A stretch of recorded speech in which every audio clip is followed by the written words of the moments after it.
Hello everyone, আসসালামু আলাইকুম। Welcome to my blogs. কেমন আছেন সবাই? আশা করছি সবাই ভালো আছেন। আল্লাহর অশেষ রহমতে আমরাও সবাই ভালো আছি, আলহামদুলিল্লাহ। নতুন আরও একটি ব্লগ দেখার আমন্ত্রণ জানাচ্ছি সবাইকে। তো এটি হচ্ছে শুক্রবারের ব্লগ। তো শুক্রবারে সকালে ঘুম থেকে উঠেই বাজার গোছানোর কাজে লেগে গিয়েছি।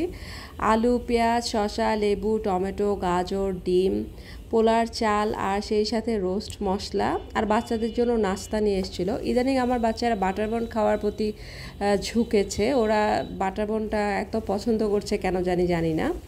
তো যাই হোক, আমাদের এই সাইডে একটা বেকারি আছে, ওখানে ভালোই বাটার বন বানায়।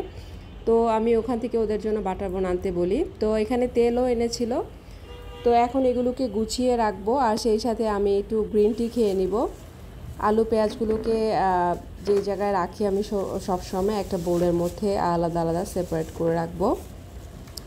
আসলে শুক্রবার মানে সকাল থেকে কাজে লাগার ধুম পড়ে যায়, একটু দেরিতেই উঠি, কারণ যেহেতু বাচ্চাদের স্কুল থাকে না আর শুক্রবার বন্ধের দিন একটু দেরিতেই ঘুম থেকে ওঠা হয়। তো যাই হোক, এগুলো গোছাতে আমি আমার গ্রিন টিটা খেয়ে নিচ্ছি। সকালবেলা গ্রিন টি না খেলে আমি কাজ করতে পারি না, আমার কেমন যেন লাগে, ঝিমঝিম লাগে।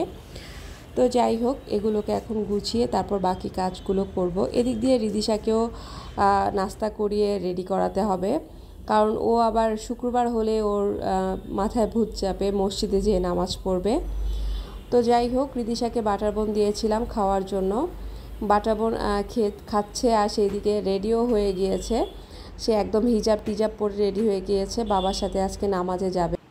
ওকে যদি বলি যে মেয়েরা নামাজে যায় না, মসজিদে যেতে হয় না, বাট সে শুনবে না, সে একদম জেদ করবে। তো কি আর করা, বাধ্য হয়ে ওকে রেডি করিয়ে দিতে হয়। তো বাটার বন আর কলা খেয়ে নিয়েছে, তারপর নামাজে চলে গিয়েছে বাবার সাথে। এদিক দিয়ে খালা চলে এসছে, খালা আমাকে সব কাটাকুটি করে দিচ্ছিল। যেহেতু আজকে শুক্রবার, তো শুক্রবারে বাচ্চাদের স্পেশাল আবদার থাকে একটু ভিন্ন কিছু খাবারের, পোলাও, মাংস বা বিরিয়ানি। তো যেহেতু গত ফ্রাইডেতে আমি একটু বিরিয়ানি করেছিলাম, তো ভাবলাম এই ফ্রাইডেতে একটু পোলাও রোস্ট তৈরি করব।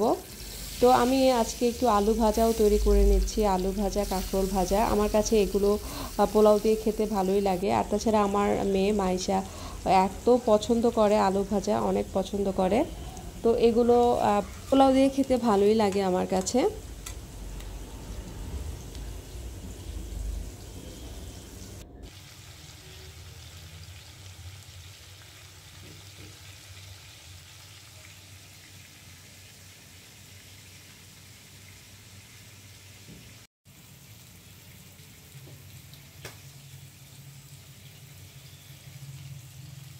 যেহেতু আমরা নিজেরাই, তাই রোস্টের পিসটা এত বড় করে করিনি, ছোট করেই করেছি।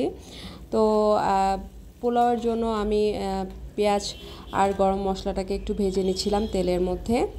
তো এদিক দিয়ে রোস্টটাও বসিয়ে দিয়েছি, আগেই আমি চিকেনটাকে ভেজে নিয়েছি। আর আমার কাছে পোলাওটার মধ্যে একটু গাজর কুচি দিলে খুব ভালো লাগে। আমি প্রায় সময় দেখা যায় পোলাওয়ের সাথে গাজর কুচি, মটরশুঁটি এগুলো ইউজ করি। তো আজকে আর মটরশুঁটি নামাইনি, শুধুমাত্র গাজর দিয়ে করব। তাই আগে পোলাও চালটাকে আগে একটু ভাজা ভাজা করে নিচ্ছি, তাহলে একটু ঝরঝরা হবে।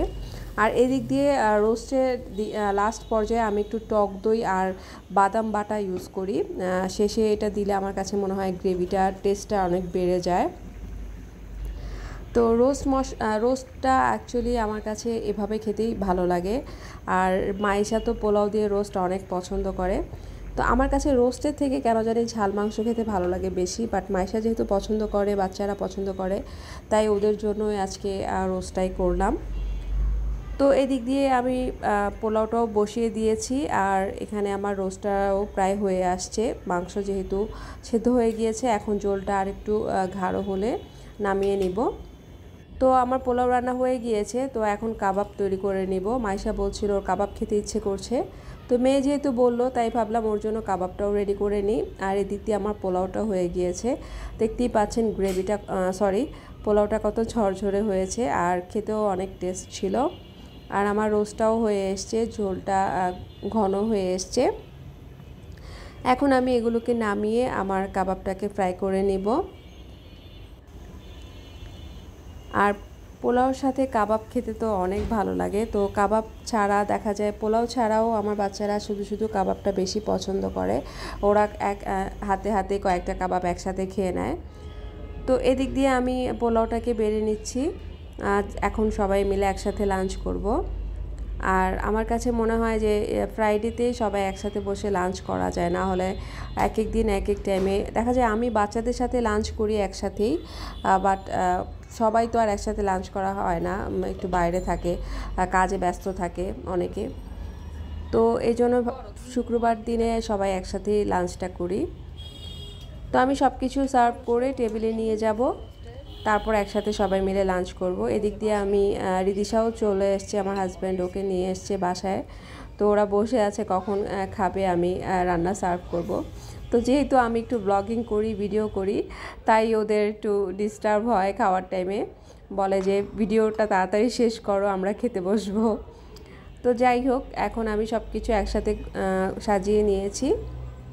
এখানে রোস্ট, পোলাও, তারপর হচ্ছে সালাদ করেছি আমার পছন্দের মতো। আমি এভাবে সালাদটা অনেক পছন্দ করি, শসা, কাঁচামরিচ, পেঁয়াজ, গাজর, টমেটো একসাথে মিক্সড করে।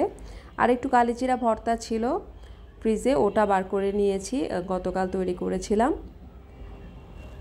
তো এই তো আমার আলু ভাজা আর হচ্ছে কাঁকরোল ভাজা, ওগুলোকে আমি আরেকটু বেরেস্তা দিয়ে একটু ভুনা ভুনা করে নিয়েছি। তো এই তো এখন আমরা সবাই মিলে লাঞ্চ করব।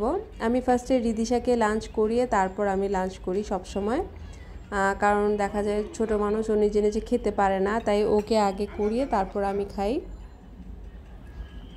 তো আমি যখন পোলাও মানে আমরা সবাই যখন লাঞ্চ করছিলাম, তো আমি কেক বসিয়ে দিয়েছিলাম চুলার মধ্যে, ম্যাঙ্গো কেক। তো আজকে ভাবলাম যে ডেজার্টও খাওয়া যাবে, ম্যাঙ্গো মালাই কেক, আর সেই সাথে সন্ধ্যার নাস্তাটাও হয়ে যাবে। তো এখানে আমি মালাইটা আগেই তৈরি করে রেখেছি, আর এখন কেকটাও হয়ে গিয়েছে।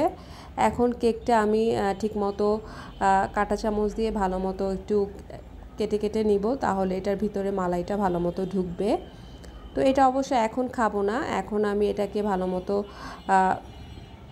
সেট আপ করে তারপর ফ্রিজে রেখে দেব। ফ্রিজে 2 থেকে 3 ঘন্টা রাখলে ভালো মতো সেট আপ হয়ে যাবে।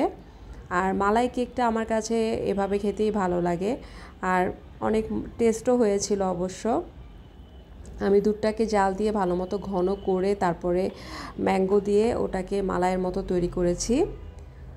তো এই তো এটা হচ্ছে লাস্ট লুক, দেখতেই পাচ্ছেন। ওপরে একটু ডেকোরেশনের জন্য ম্যাঙ্গো ইউজ করেছি।